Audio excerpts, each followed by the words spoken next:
নিজেকে সিংহ মনে করে নেওয়া। তাহলে বলি, আপনার থেকে বড় গাধা আর কেউ নেই। সেই মানুষটা জীবনে কখনোই সফল হতে পারবে না যে অন্যের কথা মতো নিজের জীবনের সিদ্ধান্ত নেয়। বরং সফল তো সে হবে যে নিজের রাস্তা নিজেই তৈরি করবে।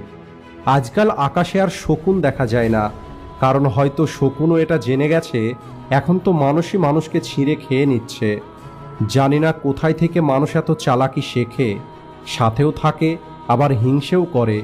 তাই লোকের কথা ভাবা বন্ধ করুন, তাহলেই আপনার জীবনে খুশি চলে আসবে। কারণ মানুষ আপনার সময় নষ্ট করে দেবে, ভবিষ্যৎ নষ্ট করে দেবে। আর এদের সঙ্গে আপনি যদি বেশি কথা বলেন তাহলে আপনার মাথাও নষ্ট করে দেবে। মনে রাখবেন, আপনার মজা তো পরে ওড়ানো হবে, তার আগে আপনাকে আপনজন তৈরি করবে। এতে কারোর কোনো কিছু যায় আসে না যে আপনি নিজে কতটা দুঃখী। এই কারণেই আপনার কাজ কেবলমাত্র এটাই হওয়া উচিত